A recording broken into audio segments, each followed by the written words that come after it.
Todos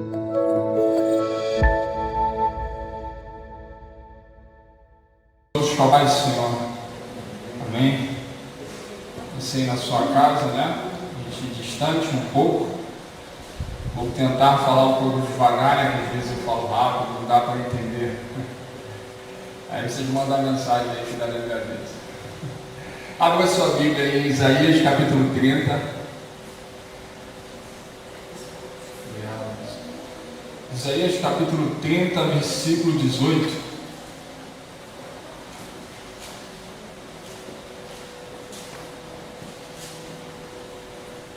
Hoje, se estivéssemos no normal, né? Hoje seria o culto de oração, né? Terça-feira, culto de oração. A gente vai falar um pouco sobre isso, sobre falarmos com Deus, através do nosso clamor, da nossa oração.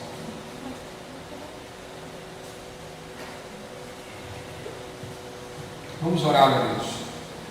Senhor, meu Deus e meu Pai, te agradeço por essa oportunidade, sabendo da responsabilidade que é, e te peço pela sua infinita misericórdia que eu possa ser um instrumento em tuas mãos e que o Senhor possa falar conosco e que a gente aprenda, entenda e aplique na nossa vida o que o Senhor nos disser. Em nome de Jesus, amém. Isaías capítulo 30, versículo 18.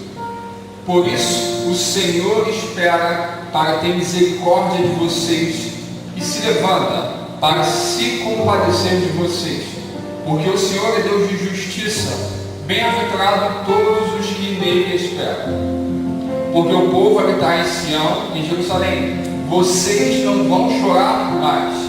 Ele certamente se compadecerá ao ouvir o clamor de vocês, e ouvindo-o lhes responderá. Amém? Esse texto aqui, vamos entender ali a passagem. Se você pegar o início do seu capítulo 30, caso a sua Bíblia tenha aqueles temas, né? A minha diz assim: contra a aliança com o Egito. É um momento em que Israel ele estava com medo da Síria.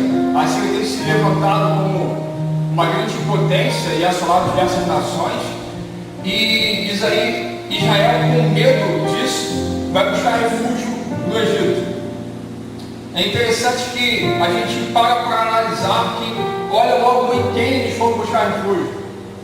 Logo naquele povo que por muitos anos, 430 anos, os escravizaram, né, os humilharam, foram buscar rastros, buscaram fazer uma aliança justamente com aqueles que por tanto tempo os humilharam.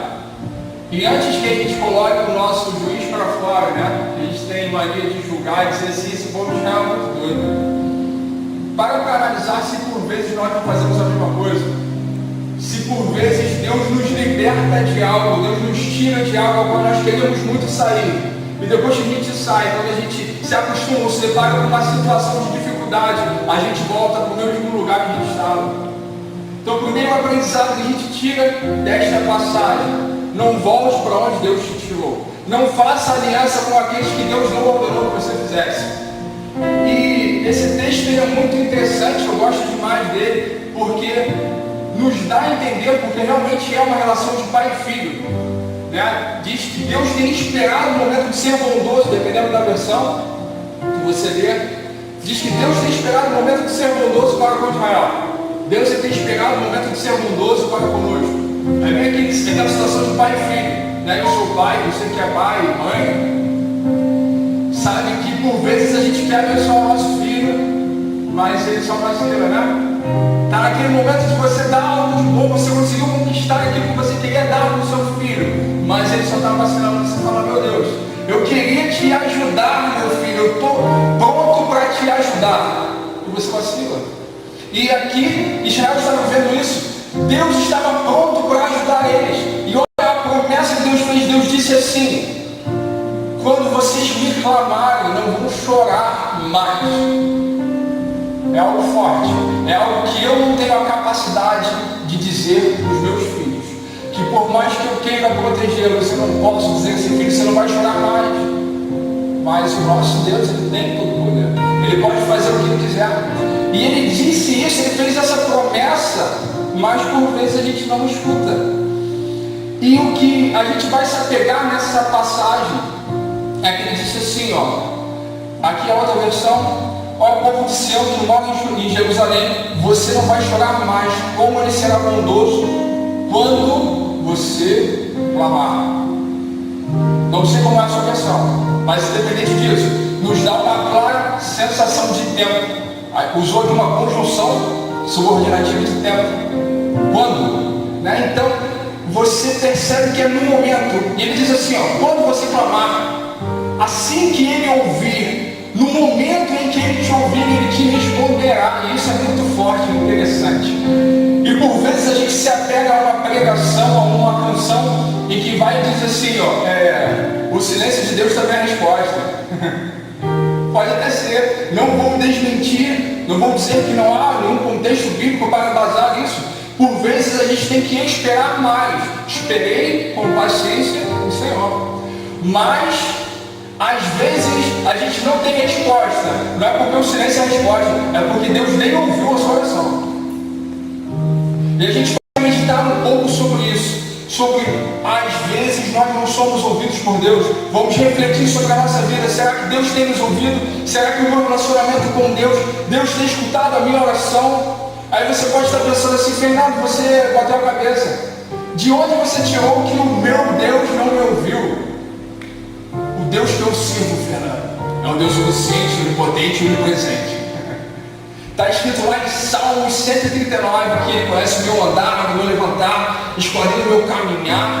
E ainda antes que as palavras saiam dos meus lábios, ele as conhece. Como você está dizendo para mim que esse Deus não ouviu a minha oração? Amém. Glória a Deus. Se você conhece esse texto, amém. Eu acredito nisso, acredito no poder de Deus, creio que Ele sabe que a gente ainda vai falar, mas tem princípios que precisamos seguir para que Deus nos ouça. Tem princípios que Ele nos deixou e a gente precisa meditar na palavra de Deus. E Ele diz assim, ó, você conhece? As mãos de Deus não estão encurtadas para salvar, nem os ouvidos agravados para ouvir. Isaías capítulo 59, versículo 1. Não há nenhum defeito em Deus. Deus tem poder para te salvar. Não há nenhum defeito em Deus. Deus tem poder para te ouvir. Ele tem ciência do que você vai dizer. Mas a continuação do texto diz assim: mas as vossas iniquidades tem tirado uma barreira entre ti e Deus, e Ele esconde o rosto e não ouvirá as suas orações.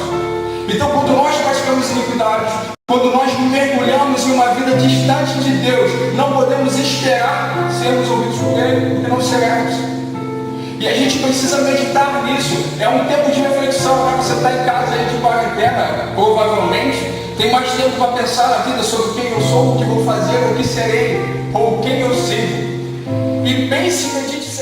Vem comigo que você não vai chorar mais, te darei salvação. Se você quer isso, irmão, largue as iniquidades. E o texto vai dizer assim em Provérbios, capítulo 28, versículo 9.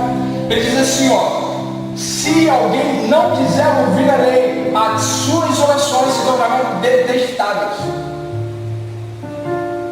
Se a gente não quiser ouvir a Deus, quando a gente clamar, Ele não vai nos ouvir. E a minha oração vai se tornar detestável. Então a gente precisa entender isso. Não seremos ouvidos enquanto estivermos em iniquidade. Não seremos ouvidos se não seguirmos as leis e os princípios. Em Salmo 66, versículo 18, acredito. Isso. O salmista diz assim: se eu acalentasse em meu coração o pecado, Deus não me ouviria. Mas Ele me ouviu, porque Ele não acalentou. Por vezes a gente tem até tentado viver uma vida com Deus, uma vida de retidão, uma vida com santidade, mas a gente tem guardado um pecado de estimação. Não seremos ouvidos, não seremos. Deus não vai ouvir a sua oração se você tem guardado um pecado no seu coração. E às vezes a gente acha assim, mas eu já tenho praticado isso há tanto tempo. E há tanto tempo Deus quer fazer algo na sua vida e não faz, porque você não larga o seu pecado de estimação. Porque você está mergulhado naquelas iniquidades, porque você ainda não entendeu que precisa seguir as leis e os princípios para que Deus te ouça e cumpra as promessas que Ele tem para você e para mim.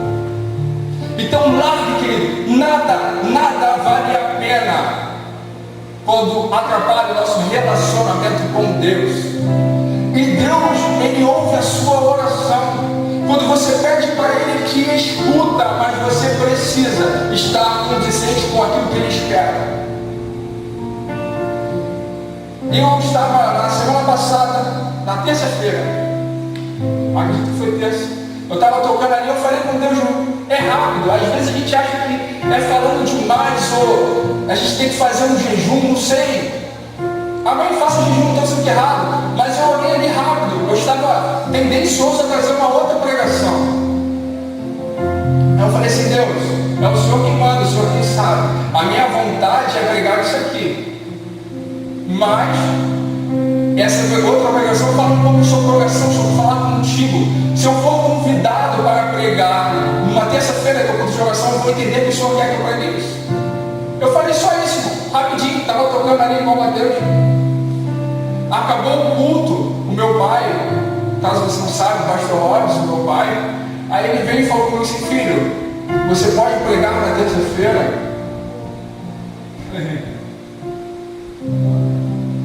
Posso, pai? Eu entendi a resposta de Deus, porque Deus ele nos responde e Ele quer te responder, e Ele quer que você o ouça, mas a gente precisa analisar a nossa vida, a gente precisa meditar sobre o que nós temos feito. E tem um texto em Isaías, capítulo 1, versículo 15, que é fortíssimo.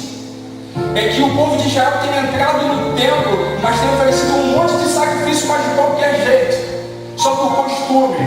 Aí Deus fala assim, eu estou farto desses sacrifícios vãos, não aguento mais. Quando vocês apresentam as suas mãos, leia aí, Isaías capítulo 1, versículo 15. Quando vocês estenderem as mãos em oração, esconderei de vocês os meus olhos. Mesmo que multipliquem as suas orações, não as escutarei. As suas mãos estão cheias de sangue. Texto forte. Você pode multiplicar a sua oração. Se sua mão estiver cheia de sangue, Deus não vai te ouvir. E é interessante que aqui fala sobre sangue, né? Quando a Bíblia ela fala sobre sangue de Cristo, sangue de Jesus, ela fala sobre purificação, fala sobre nos limpar, nos lavar, nos transformar, nos tornar brancos como a neve. Mas quando ela fala que estamos com sangue nas mãos, está falando do nosso pecado, daquilo que nos suja, que nos mancha, que nos atrapalha, que nos deixa impuros. E a única forma de quando estamos impuros, nos tornarmos puros, através do sangue de Cristo. E uma passagem que está lá em Mateus capítulo 6, versículo 6, Jesus diz assim, ó, quando você orar, ore assim, não faça como os gentios que acham que por muito falar serão ouvidos. Não seremos ouvidos por muito falar. E Ele nos ensina o Pai Nosso. Ele diz, Pai Nosso que estás no céu, nos céus, né? E ele chega a um ponto importantíssimo que diz assim, ó, perdoai as nossas ofensas. Ou seja, me purifica, me lava com o seu sangue, assim como eu perdoo a quem me ofendeu. Ou seja, agora a gente tem uma sensação de proporção. Assim como eu perdoo o meu irmão, Deus me perdoará. Às vezes temos tentado viver uma vida de retidão com Deus, mas se nós não liberamos perdão sobre o nosso irmão, Deus não vai nos perdoar. Isso é importantíssimo para a sua vida. Às vezes alguém comete algo contra você muito grave, você não consegue, a pessoa vai te pedir perdão e você diz assim, ó, você não vai se ver livre disso assim tão fácil. Não liberarei perdão, não vou liberar perdão sobre a sua vida. Quando na verdade, se nós não liberarmos o perdão a Ele, é a gente que fica preso. Porque a minha vida não vai andar com Deus se eu não perdoar o meu irmão. A sua vida não vai andar com Deus. Deus não vai ouvir a sua oração, porque a sua mão e a minha mão estará cheia de sangue. Enquanto não perdoarmos, então perdoa o seu irmão. Medite, querido. Saia das iniquidades, medite na lei do Senhor, largue aquele pecado de estimação e perdoe, porque isso tem nos atrapalhado de viver algo maravilhoso, aquilo que Deus nos prometeu, que diz que nem chorar mais a gente vai. Você quer viver isso? Porque eu quero. E eu não estou prometendo para você um evangelho de facilidade, não estou, porque Cristo disse: sei que tereis aflições neste mundo, mas eu sei que por pior que seja a tribulação, se Deus está comigo, vai dar certo. E aí você pode estar pensando assim: mas calma aí, filho, você está falando só de pecado, de iniquidade. Eu tenho vivido de retidão com Deus, eu não tenho pecado, não tenho feito nada disso. Mas tem coisas que com muita facilidade a gente cai. Se você for prestar atenção no texto que a gente leu inicialmente, Isaías 30, o pecado de Israel não foi idolatria, não. Simplesmente eles tiveram medo, não sabiam o que fazer e foram fazer uma aliança com alguém que eles pensaram que iam ajudar. Quantas vezes a gente, por medo, não sabe como agir com uma situação que está na nossa frente, a gente toma atitudes que não são condizentes com Deus. Com muita facilidade a gente faz isso, irmão. Então, para a gente quebrar o relacionamento com Deus, é só a gente parar de confiar nele.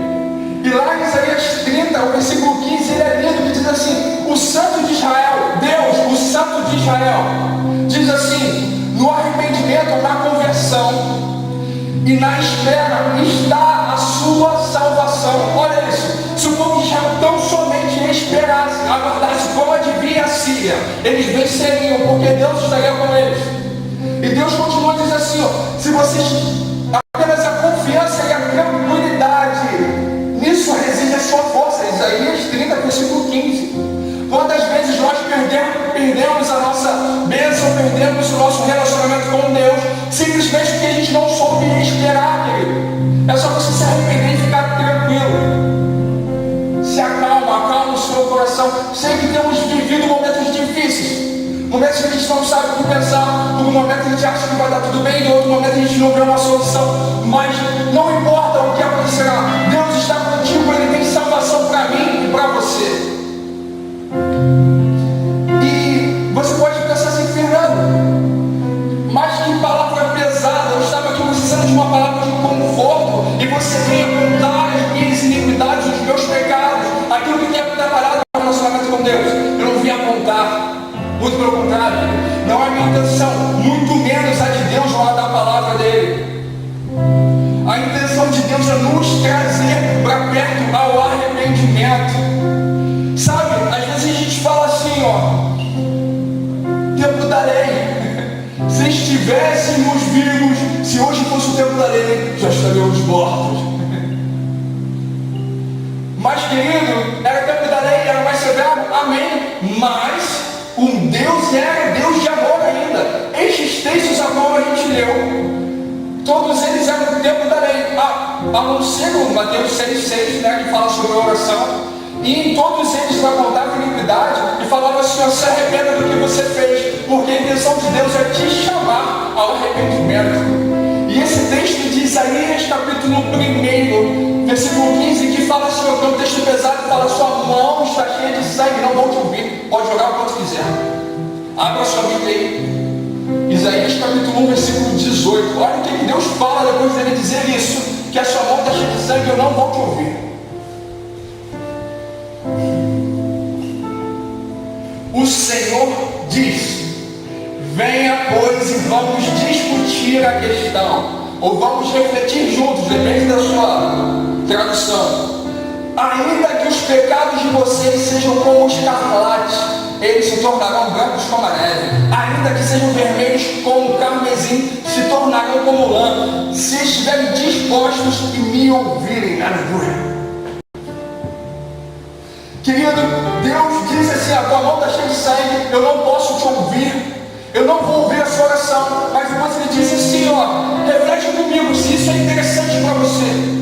Deus tem te chamado hoje a uma reflexão e não a uma acusação. Ele disse assim, ó, ainda que os teus pecados estejam vermelhos como o escarlate, eles vão se tornar brancos como a neve. Ainda que você esteja todo manchado, querido, ainda que você esteja mergulhado em meias iniquidades, ainda que até hoje você estivesse com pecado acarretado em seu coração, se você escolher hoje mudar a sua história, se você escolher hoje a Jesus, Ele vai transformar tudo em branco, Ele vai apagar tudo o que aconteceu, Ele vai mudar a sua e a minha vida. Você só tem que estar disposto em obedecer. E Ele não paga, como se não fosse o suficiente Ele dizer assim, ó,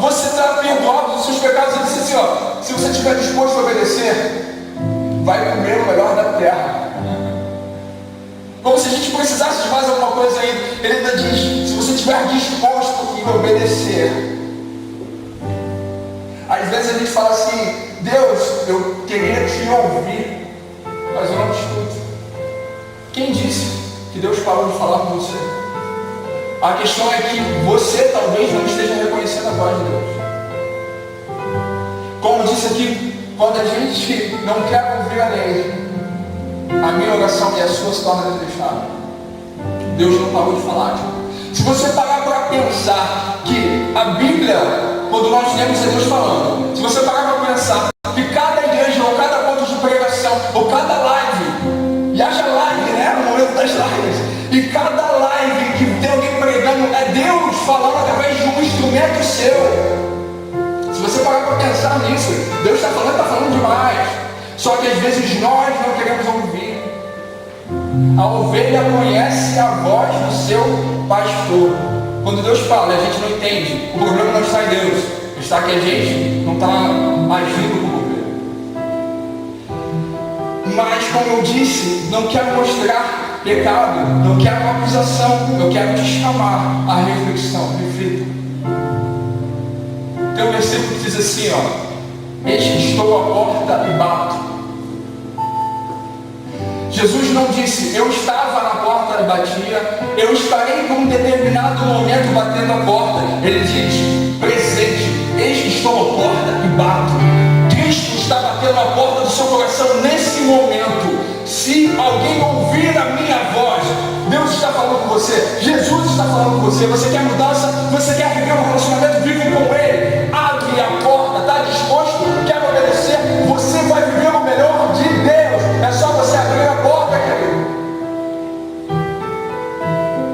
Todo mundo conhece. Se o meu povo que se chama pelo meu nome se humilhar e orar, buscar a minha face, se arrepender dos seus maus caminhos, então, depende da sua escolha, depende de você buscar, então eu ouvirei dos altos céus.